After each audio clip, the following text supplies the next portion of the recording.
Esta tarde vamos a tener dos invitadas de lujo. Tendremos a la doctora Eva María Ruiz de Castilla, fundadora de la Latin American Patient Academy, LAPA, y tendremos también a la doctora Claudia Huerta, que es experta en farmacovigilancia. Para todos los pacientes que se han conectado y las organizaciones de pacientes que nos acompañan en Biored Perú, es súper importante seguir informándonos sobre los avances. La doctora Eva María nos hablará sobre los avances en Latinoamérica y la doctora Huerta se enfocará un poquito más en la realidad nacional. Para mí es un placer estar con ustedes y estar en esta conferencia tan interesante y tan importante. Yo voy a compartir con ustedes una pequeña presentación que he preparado para este evento y me gustaría hablar un poco primero de LAPA para que conozcan un poco qué es LAPA y después vamos a hablar un poco también del origen de las bioredes y finalmente concluiré con la importancia y el trabajo que se está haciendo desde las bioredes para promover el tema de la farmacovigilancia y la implementación de los programas que ya existen en los países más adelante, ¿no? Bueno, el APA es una ONG, está basada aquí en Miami, en los Estados Unidos, y trabaja para promover desarrollo de capacidades en líderes de organizaciones de pacientes. Lo que hacemos es promover espacios de articulación con tomadores de decisión y con la academia, y también se trabaja justamente entrenando a los pacientes para que conozcan mejor la política pública de cada uno de sus países y puedan hacer una buena incidencia y volverse actores clave, además de compañeros en el avance de la política junto con los tomadores de decisión. Desde el año 2018, la APA ha realizado más o menos 10 entrenamientos de alto nivel. Se ha acreditado más o menos a 223 líderes de pacientes en 16 países de la región y hemos fortalecido y promovido espacios de colaboración multisectorial y sobre todo espacios de alto nivel en toma de decisión para poder encontrar bien a los tomadores de decisión, conversar con ellos y poder hacer cambios que se necesitan en la política o sugerir los cambios para acompañarlos y poder trabajar de la mano con las autoridades y con los pacientes. Bueno, un poco de la historia del APA. Esto se remonta hasta el año 2006 en el tema de la Universidad del Paciente, cuando creamos este programa y ganamos un premio, y muchos de ustedes en Perú seguramente habrán leído algunos artículos que se publicaron en El Comercio hablando de la Universidad del Paciente. Y finalmente, pues en el año 2018 dimos luz al nacimiento de la ONG. Para el 2021 los programas han sido, y para el 2020 los programas han sido bastante bien articulados a nivel virtual. Hemos crecido muchísimo con esto y además lo que se ha trabajado muchísimo es el tema de la evaluación de tecnologías sanitarias, todo lo que tiene que ver con aspectos regulatorios para aprobación y sobre todo para puesta en uso de medicamentos, y se ha impulsado muchísimo el conocimiento de los pacientes sobre todo en el tema de calidad y la importancia de la calidad y la oportunidad en el acceso a medicamentos. Como se darán cuenta, tenemos un grupo de profesores y de expertos que trabajan con nosotros del más alto nivel a nivel mundial. Hemos escogido las personas más prominentes y más conocedoras de cada uno de los temas que hemos tratado en los últimos años, y también todos los programas que se han construido han sido de alto nivel académico, pero también construidos a medida para poder encontrar bien, digamos, los puntos que se tienen que trabajar con los pacientes en cada país donde hemos hecho la intervención. De hecho, el miércoles próximo vamos a lanzar el manual de participación de pacientes en evaluación de tecnologías sanitarias que hemos trabajado junto con el Instituto de Evaluación de Tecnologías Sanitarias de Colombia. Entonces, eso es, por ejemplo, un logro que han hecho los pacientes a través y con el aporte del IETS y sobre todo con el trabajo técnico de ellos. Pero fíjense cuánta apertura hay en algunos países para poder trabajar con pacientes para crear estos espacios de participación, institucionalizarlos y poner bien las reglas de juego. Con esto quiero decir que es súper importante el tema de ser muy claros en la política, ser muy claros en las reglas de juego para saber qué se les exige a los pacientes, cómo ellos pueden participar y desde dónde ellos están autorizados a tener espacios en donde puedan acompañar la toma de decisiones. Se habrán dado cuenta que siempre he dicho acompañar, porque los pacientes no están en confrontación y eso es lo que también las autoridades tienen que aprender. Los pacientes son usuarios, en algún momento todos vamos a ser pacientes, hemos sido pacientes o digamos, somos potenciales usuarios de los sistemas de salud si hacemos bien el trabajo de promoción de la salud. Entonces, tenemos que reconocer y conocer muy bien nuestro sistema de salud para poder ayudar a encontrar los errores o las deficiencias que hay y corregirlas, ¿no? En ese sentido, los usuarios tienen que ser un poco más abiertos a contar las experiencias y a corregir y proponer, no solamente a criticar. Nos hemos acostumbrado a decir todas las cosas malas, pero nunca decimos cómo las resolveríamos. Y en eso estamos trabajando desde la... Bueno, ahora quiero contarles un poco de las bioredes. Hace un momentito se presentó un video de la Biored Perú.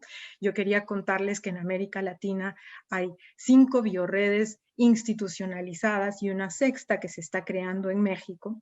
Entonces, quisiera decirles también que ahí tenemos una oportunidad enorme. Las bioredes son redes de trabajo colaborativo, flexible, de organizaciones de pacientes que se unen para propender por o para trabajar por el acceso seguro, adecuado, continuo y eficiente y de alta calidad de medicamentos biotecnológicos, así como un sistema de salud equitativo y centrado en el paciente. Fíjense que ahí hay una cosa súper importante que tenemos que mirar, que es todo el trabajo que se tiene que hacer para tomar decisiones siempre centradas en el paciente, siempre pensando en que el usuario, el paciente, esté en el centro del sistema de salud y no el sistema de salud y después el paciente, ¿no? Entonces, cuando tenemos ese enfoque, podemos mirar mejor todas las cosas que se hacen y los servicios que se realizan, justamente generando buena calidad, buena oportunidad y lo mejor que se pueda para lograr calidad de vida para el paciente que tenga cualquier diagnóstico y que requiera un tratamiento biológico o biosimilar. Luego les cuento un poco también, existen estas bioredes que son espacios de colaboración muy interesantes. La primera biored que se creó fue la biored CAC o Centroamérica y Caribe, que está compuesta actualmente por 36 organizaciones de pacientes en la región Centroamérica. Está liderada por una persona súper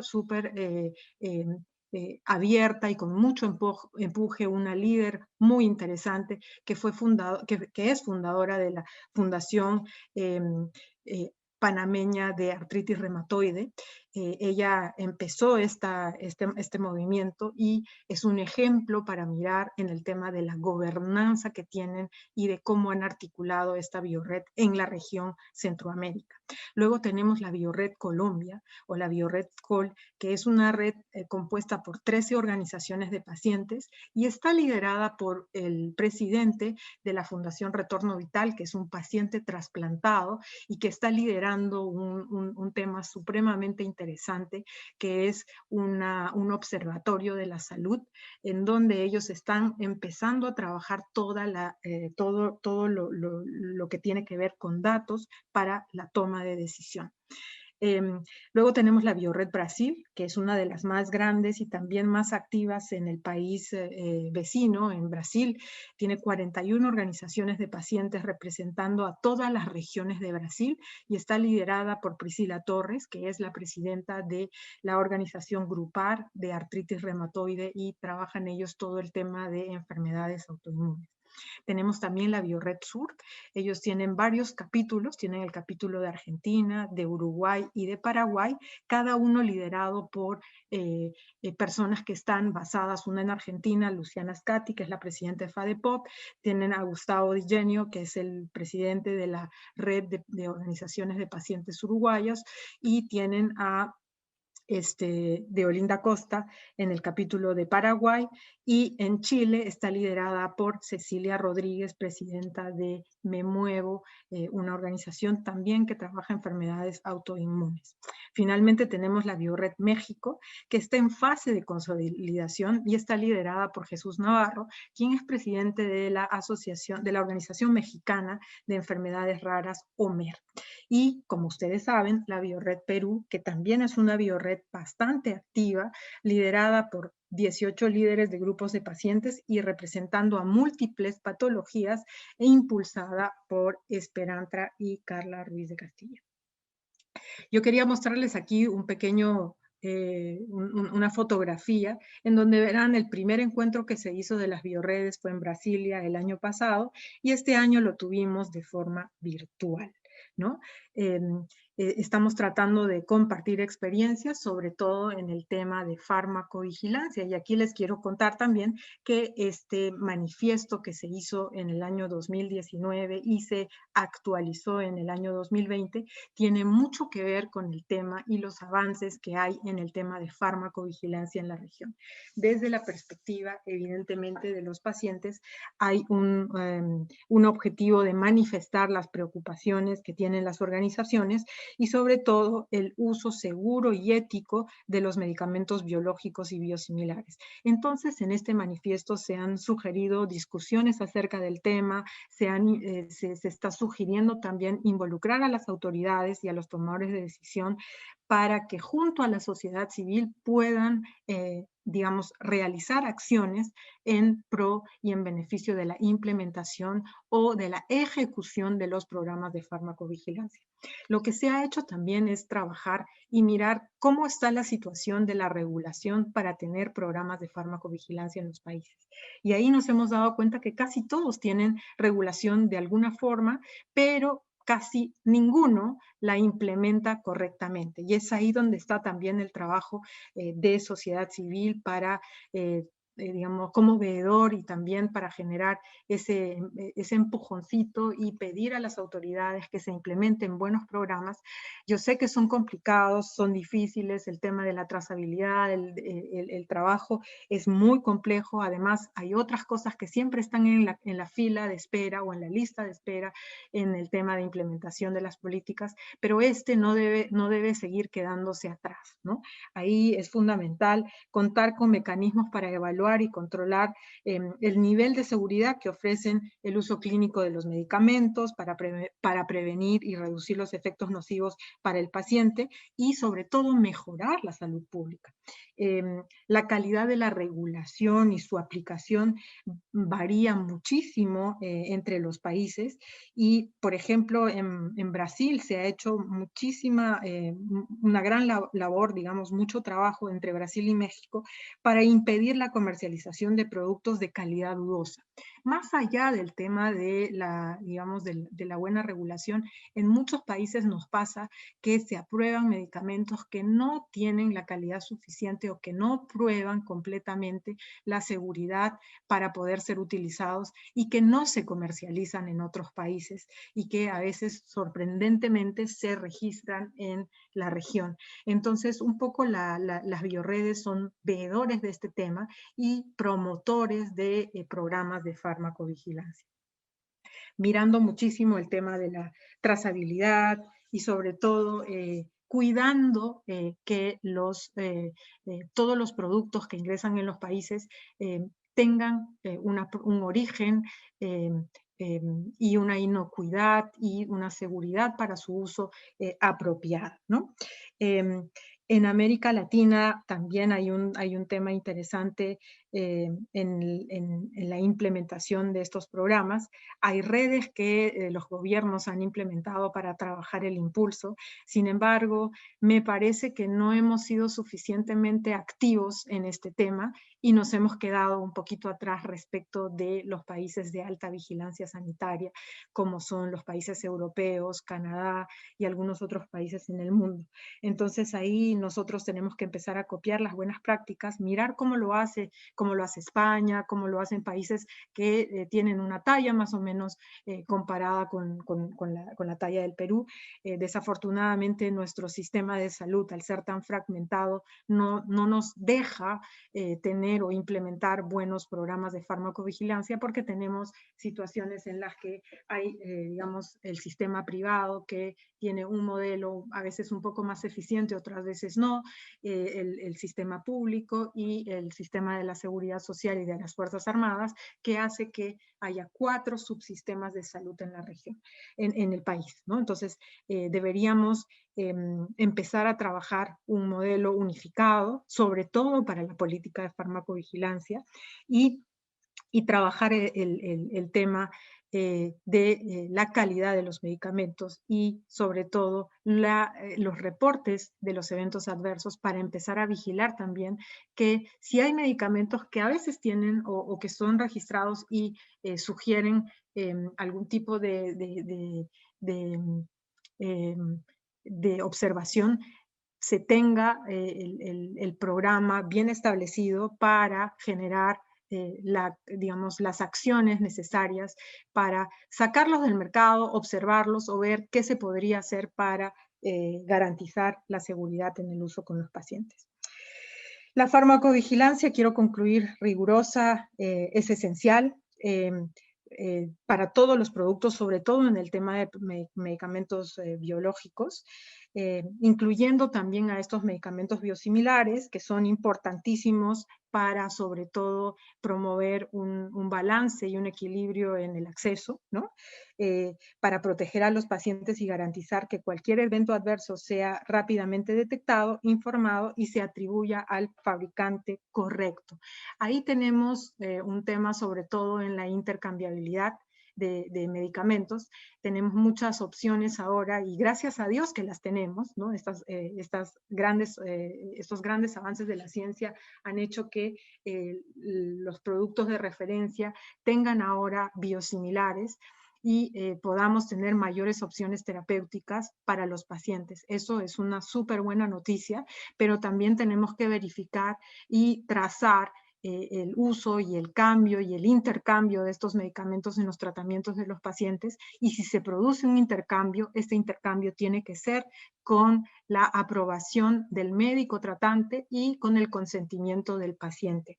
Ahí habremos, digamos, hecho todo lo que se hace en los países de alta vigilancia sanitaria. Se producen estos cambios, se generan otras opciones terapéuticas, pero se hace un seguimiento y se hace una trazabilidad de qué droga, desde qué momento se está utilizando, para poder saber cuáles efectos tiene y cuál de las drogas tuvo el efecto adverso, si lo tiene, para poder observar y tratar mejor a los pacientes.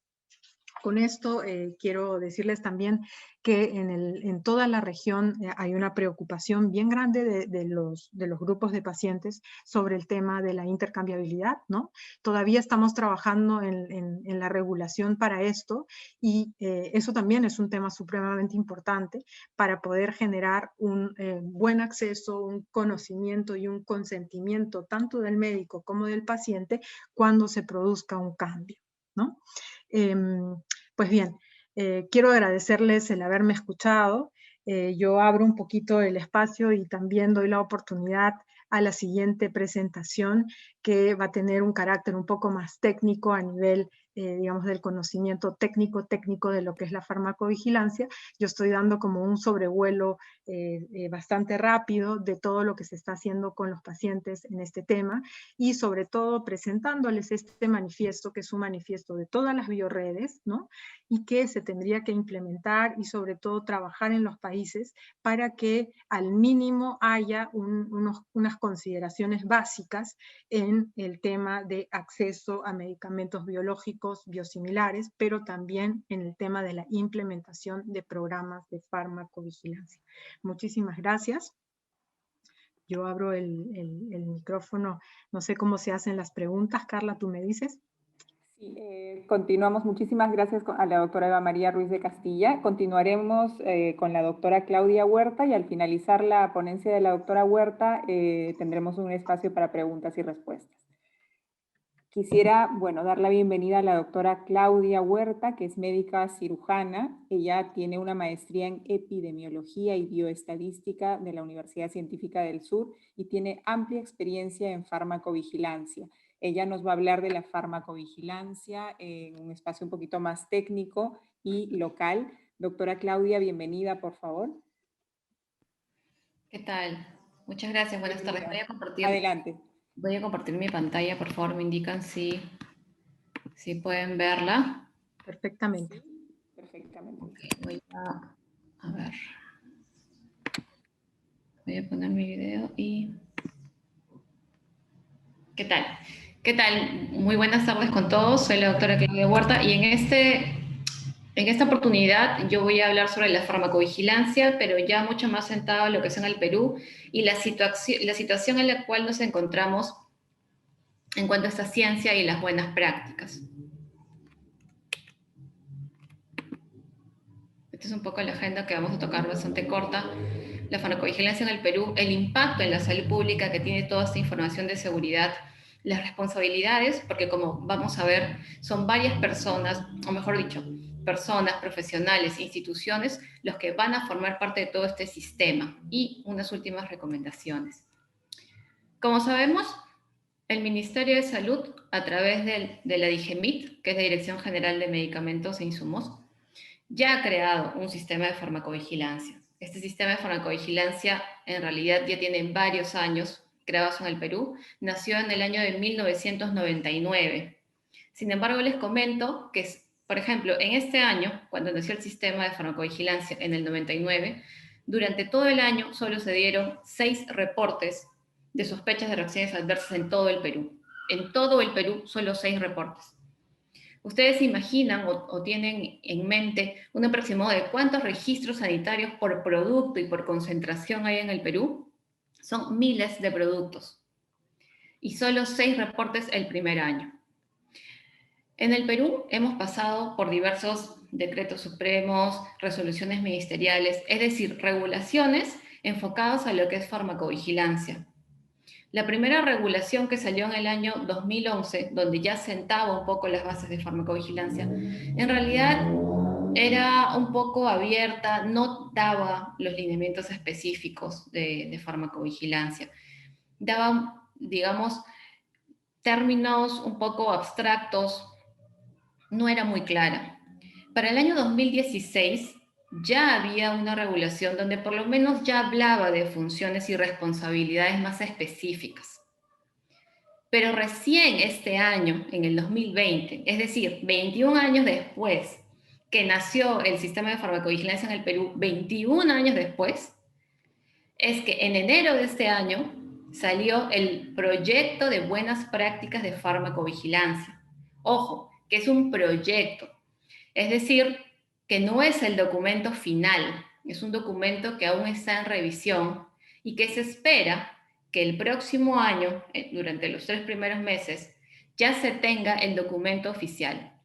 ¿Y por qué hago hincapié en este documento? Porque este documento es el documento que va a marcar un hito en el sistema de farmacovigilancia en el Perú, porque es el primer documento donde realmente se ponen las reglas claras de cuáles son las responsabilidades, cuáles son los documentos que debe tener un titular de registro sanitario, es decir, los laboratorios, que finalmente, ante nuestro ente de autoridad, son los responsables finales de los medicamentos, porque ellos son los que traen los medicamentos al Perú y los registran, y por ende, ellos son los responsables de hacer, o mejor dicho, no son los únicos, porque nosotros también como pacientes son responsables de dar ese seguimiento estricto a esos medicamentos. Entonces, este documento es un documento muy esperado, es un documento muy importante y, como digo, es un hito que va a marcar dentro de nuestro sistema de farmacovigilancia. Posiblemente esté para el próximo año en el primer Q. Ahora, ¿cómo estamos en base a reportes de reacciones adversas? ¿Cómo está la cultura del notificador, es decir, de la persona que notifica al profesional de la salud o al laboratorio que ha tenido una reacción adversa X? independientemente si esta es leve, si esta es moderada, si esta es severa. Pues este es un panorama general que les quiero mostrar. Como verán, este es un cuadro obtenido de la Base de Datos Nacional de Farmacovigilancia, donde hacemos un compilado de información desde el año 99 al año 2018. Evidentemente, vamos a ver que conforme pasan los años, el número de reportes ha ido incrementando, llegando para el 2018 a 6.426 reportes de sospechas de reacciones adversas por profesionales de la salud. La línea azul son profesionales de la salud que han hecho el reporte directamente a la autoridad. La línea roja es el reporte procedente de los laboratorios. Como verán, prácticamente estamos hablando de la mitad. Estamos hablando de 3.285 reportes versus 6.426. Realmente vemos que es una diferencia bastante importante y preocupante, realmente, porque como vuelvo a repetir, el más interesado de saber si ese producto, aparte de haber evidenciado que es eficaz para la enfermedad, tiene que ser también seguro para el paciente. Tenemos que tener ese equilibrio, porque de nada me sirve tener un producto que sea efectivo para cierta patología si por otro lado va a causarle daño al paciente. Lamentablemente, como ya se había mencionado en la primera charla, existe una regulación, existe hace muchos años, pero realmente no se da un seguimiento estricto al cumplimiento de esta. Y creo que eso lo podemos ver con la documentación con la cual contamos en este momento, donde ni siquiera tenemos un manual de buenas prácticas ya definido. De hecho, estamos mejorando, porque estamos en un proyecto, para el próximo año se espera tener el final, pero seguimos yendo a paso muy lento. ¿Quiénes son los principales notificadores? De repente, si ustedes ven la gráfica inferior, pensarán que el 45% que está reflejado allí son médicos. Pues no, ese 45% son químicos farmacéuticos, quienes son los que mayor número de reportes hacen. El 19%, ambos 19%, son de médicos y el otro 19% son de enfermeros o enfermeras. Y también hay un 2% que son obstetrices. Ellos son quienes hacen, dentro de los profesionales de la salud, digamos, el mayor número de profesionales que hacen reportes. ¿Y quiénes son los medicamentos que más reportes tienen? Los espontáneos, es decir, aquellos productos que no están dentro de una estrategia sanitaria. Tenemos a los antibióticos, a los antivirales, a los analgésicos, antineoplásicos. Ellos son los que se llevan por lo menos el 75% de todos los reportes. Y aquellos medicamentos que están dentro de una estrategia sanitaria, como los medicamentos para el VIH, para la tuberculosis, para la leishmaniasis, para la malaria, son los que poco a poco se van viendo con un 15%, un 8%, un 2%. También realmente preocupante, porque si supuestamente estos medicamentos forman parte de una estrategia sanitaria, pues se debería tener una vigilancia mucho más estricta. Y como vemos en las gráficas dadas por nuestra propia autoridad, eso no se está haciendo. Les comento también algo, una realidad bastante preocupante. El año pasado, DIGEMIT hizo una primera fiscalización a los laboratorios, droguerías, para saber cómo estaba su sistema de farmacovigilancia. Y les comento que los resultados fueron bastante preocupantes.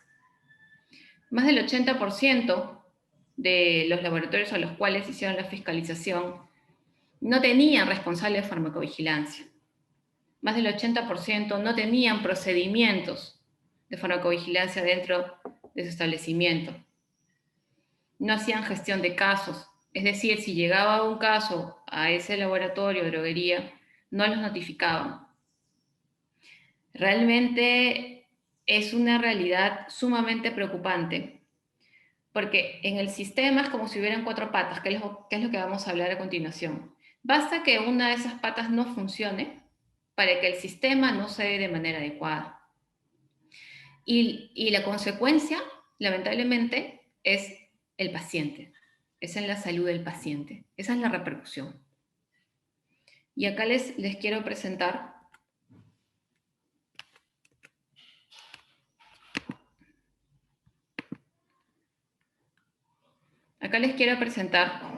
por ejemplo, qué es lo que generan los reportes. Este es un ejemplo de lo que podría generar los reportes. Los reportes de reacciones adversas pueden estar ligadas también a problemas de calidad. Toda la información que nuestra autoridad compila, ya sea de profesional de la salud, ya sea de los laboratorios, ya sea de N fuentes, porque puede venir en realidad de muchas fuentes, esta información de seguridad, la analiza, la gestiona, la compila, y a partir de eso es que en la misma página de DIGEMIT se empiezan a dar la emisión de alertas, las alertas de seguridad. Estas alertas son documentos donde se describen desde la presencia de una nueva contraindicación para un medicamento, una nueva advertencia, de repente la precaución en alguna población vulnerable que no había sido detectada. Entonces, es importante saber que existe esto dentro de la página. Es importante que nosotros no estemos exentos de saber esto. Es nuestro derecho saber, es nuestro derecho conocer. Y es importante que ustedes sepan esto. Es importante también que sepan que así como hay una norma técnica, un decreto, donde se indica que tiene que haber un responsable, que tienen que haber procedimientos, que tienen que haber documentos específicos de seguridad, también deben saber que bajo la ley también hay sanciones. Hay sanciones para los laboratorios. Bueno, en mi caso, para llamarlo de manera general, yo lo llamo los titulares de registro sanitario, ¿no? Que son los responsables de registro de ese medicamento. Hay sanciones para ellos. Hay sanciones, por ejemplo, por ocultar información. Es decir, me llegan reportes de reacciones adversas de un medicamento, pero me llegan reportes importantes, no sé, que ha fallecido un paciente, que el paciente tuvo que ser hospitalizado, que de repente un bebé nació con alguna malformación. No me conviene sacar esa información porque de repente pierdo mi registro, oculto la información. Pues bien, eso tiene una sanción. Y la sanción es de 10 UITs. También, aparte de gestionar este tipo de reportes, también los titulares tienen otras responsabilidades, como la elaboración de documentos de seguridad. Dentro de ellos tenemos informes periódicos de seguridad y también tenemos los planes de gestión de riesgos. Es decir, cuando yo saco un medicamento al mercado, ese medicamento siempre tiene que tener el balance beneficio-riesgo, donde debe primar el beneficio. Si yo detecto que este medicamento presenta riesgos, yo debería, si es que sale al mercado y si es que así DIGEMIT me lo permite, debería tener un plan de acciones para mitigar ese riesgo. Eso es sometido a la autoridad. Si yo lo someto a la autoridad, yo digo, mira, yo voy a sacar este medicamento, he detectado estos riesgos, el beneficio sigue siendo más que el riesgo, pero igual, lo que yo voy a hacer es diferentes actividades para mitigar ese riesgo en la población. Yo me he comprometido a hacerlo, pero yo no lo hago. No lo hago porque no le tomo importancia. No tengo que hacer capacitaciones con profesionales, de repente con pacientes, tengo que darles materiales educativos y no lo hago. Pues no hacer eso también, el no informar, es también sancionable. Estamos hablando de 5 ITs. Pero, ¿qué nos estamos dando cuenta aquí? Que lamentablemente las normas solo están viendo una parte de aquellos roles protagónicos dentro del sistema de farmacovigilancia. De lo que he hablado en todos estos minutos, está enfocado a los laboratorios, a los titulares de registro sanitario, a los que son responsables de que ese medicamento se esté comercializando. Pero ¿qué hay de concientizar al profesional de la salud? ¿Qué hay de evaluar el impacto que me puede dar el paciente? Porque finalmente el paciente es el inicio de todo el sistema de farmacovigilancia. El paciente es el que se ve perjudicado si no hay información de seguridad,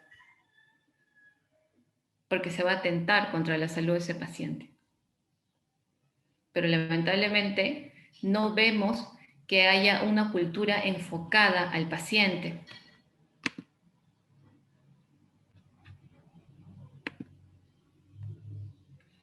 Ya sea por falta de información por el profesional de la salud, porque la autoridad se demoró en tomar decisiones, porque hubo ocultamiento por parte de los laboratorios, el más impactado va a ser el paciente.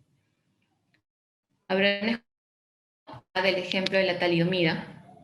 La talidomida fue un fármaco pues, que salió en los años 50 y 60, utilizado a diestra y siniestra en mujeres embarazadas ya que tenía la indicación de ser un antinauseoso. Dentro del prospecto, es decir, de la hoja informativa que viene dentro de la caja del medicamento, prácticamente no, indicaban que no había ninguna reacción adversa ni ninguna contraindicación en las pacientes. Sin embargo, conforme los años pasaban, y en realidad lamentablemente, o bueno, no sé si lamentablemente, gracias a Dios, se empezaron a observar esto. Y lo digo porque mientras más rápido se observe, más rápido se debería tomar una acción para mitigar este riesgo en el paciente. ¿Qué se empezó a observar? Pues que aquellos recién nacidos de las madres que tomaban talidomida nacían con focomelia. Focomelia es la ausencia de la extremidad, ya sea superior o inferior, o un acortamiento importante de este. Si bien es cierto, ya se había documentado esta información, inclusive ya había estudios, pasaron unos 3 a 4 años para que recién esa comunicación se dé de manera masiva a todos los profesionales de la salud y a través de ellos a las madres, que eran la población en este caso afectada, para que no tomen durante su gestación este medicamento. La foto que estoy compartiendo aquí es la foto de aquellos hijos de esas madres que tomaron talidomida y que hasta el año 2018, y posiblemente hasta ahorita sigan, tuvieron una batalla legal, en este caso contra España, para que sean reconocidos ante la institución de salud y tengan una indemnización, porque la autoridad no tomó, digamos, las medidas necesarias para actuar a tiempo, ya que la información que ya se tenía no fue comunicada a tiempo.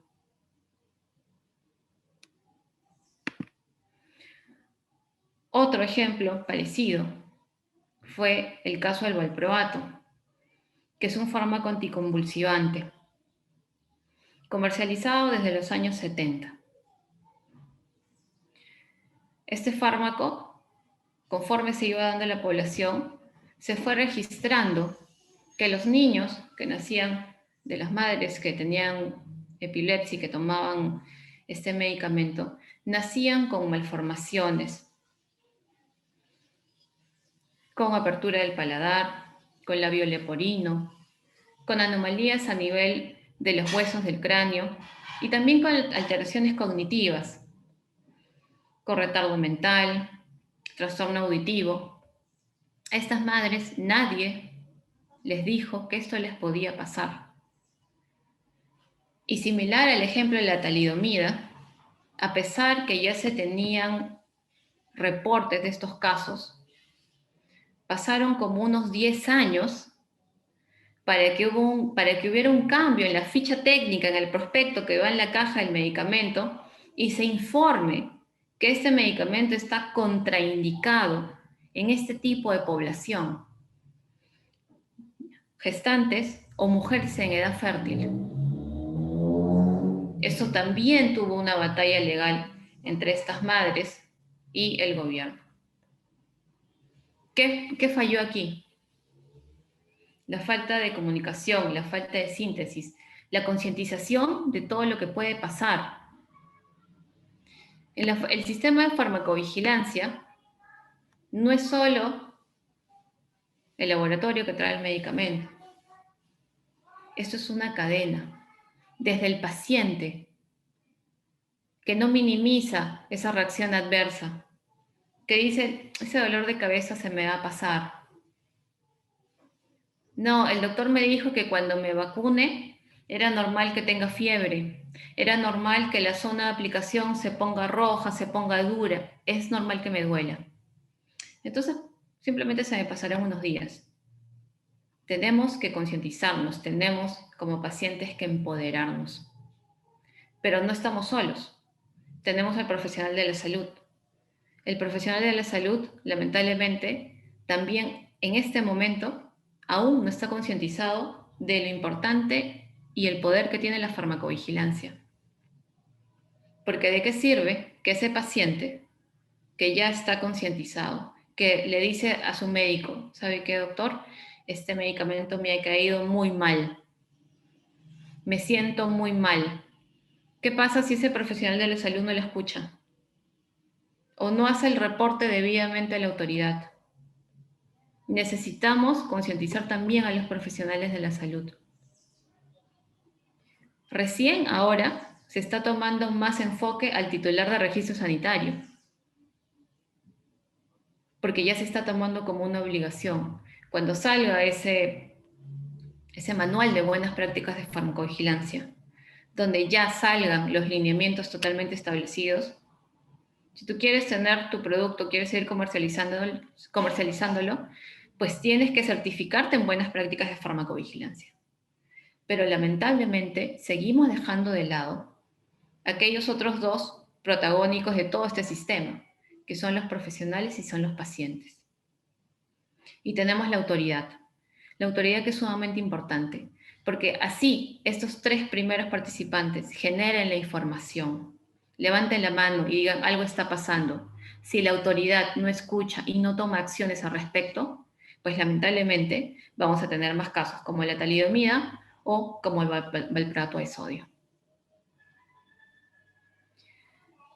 Hay plataformas virtuales para hacer reportes en el Perú. Me parece que es desde el 2018 aproximadamente. Definitivamente esto es un pro porque anteriormente se tenía que hacer todo de manera física, se tenía que enviar un documento a mesa de partes y obviamente ustedes saben que mientras más papeleo se haga, menos se va a hacer la acción. Bueno, ahora es virtual, pero solo está disponible para el profesional de la salud y los laboratorios. Pero ¿y si yo como paciente quiero reportar directamente? ¿Dónde lo hago? ¿Cómo lo hago? Pues ahorita en el Perú eso no se hace. Me refiero que no hay una vía tal cual está descrita para los profesionales o para los laboratorios.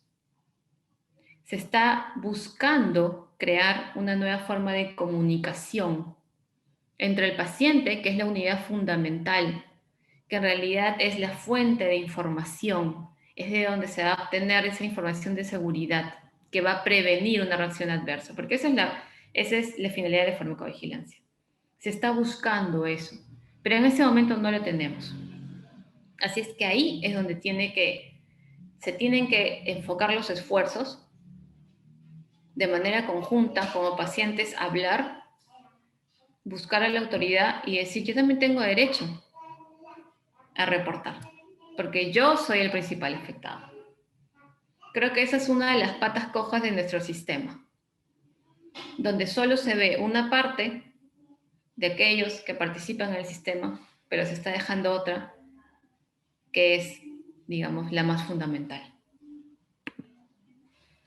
Para finalizar, recomendaciones, por favor, no minimicen cualquier malestar, reacción adversa que tengan después de la administración de un medicamento, cualquiera que sea. Acá no existe la palabra es normal.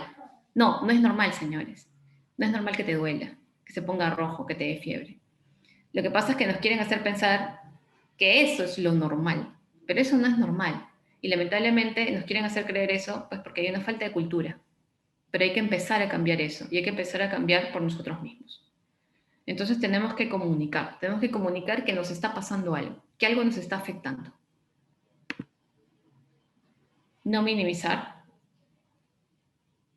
Y quiero finalizar con esta definición de farmacovigilancia de la Organización Mundial de la Salud.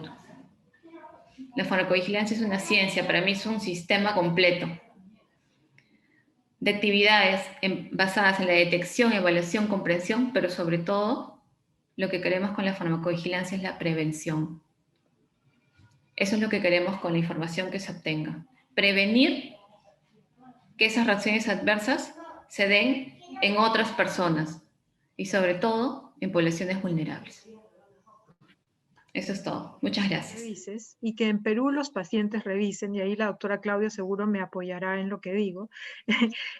Miren, las primeras agencias sanitarias y sobre todo de aprobación de medicamentos y de nuevas tecnologías siempre están a la vanguardia, son la FDA y la EMA, ¿no? Ellos tienen en su página web una lista de medicamentos aprobados con toda la regulación más estricta que hay en el mundo entero, ¿no?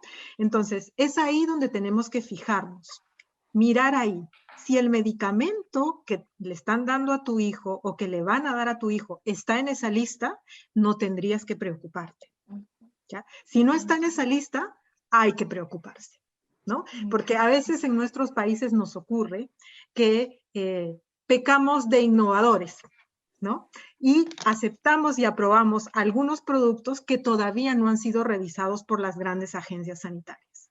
Eso es súper importante y no hay que dejar sorprenderse. A veces tenemos esos errores en la regulación y esos errores en la aprobación que los hacemos antes que las otras autoridades, y cuando esas autoridades no han aprobado esos productos es porque tienen algunas todavía preguntas antes de generar la aprobación. Entonces, eso siempre hay que fijarse. Y hay una página web que está abierta. Yo creo que Carla puede compartir con ustedes. Yo le voy a pasar la información para que ustedes puedan entrar y mirar todas las nuevas drogas que han sido aprobadas como biosimilares, ¿no? Ahí, con eso, yo creo que ustedes tienen como una tranquilidad de saberlo. Y si no hay esa droga en esa lista, ahí hay que preocuparse. Simplemente agradecer la oportunidad de estar con ustedes. No olvidarse que todos los sistemas están centrados en el paciente y eso hay que trabajarlo. Algo que quiero decirles a los pacientes también es que la pandemia nos ha generado un miedo para volver al hospital a tratamiento. Por favor, por favor, por favor, vuelvan con las medidas y protocolos de seguridad. Vuelvan, no se queden en sus casas de miedo, porque muchas de las enfermedades que ustedes padecen, si no tienen continuidad en el tratamiento, se agravan y a veces son irreversibles. Así que vuelvan. El primer mensaje que se dio al inicio de la pandemia fue erróneo. No hay que tener miedo de volver a los sistemas, pero sí hay que cuidarse muchísimo cuando uno regresa al tratamiento. Y hay que exigir la continuidad del tratamiento, exigir el diagnóstico, exigir también si uno tiene alguna sospecha de una enfermedad grave, como un cáncer, por ejemplo, no quedarse con la duda y hacerlo.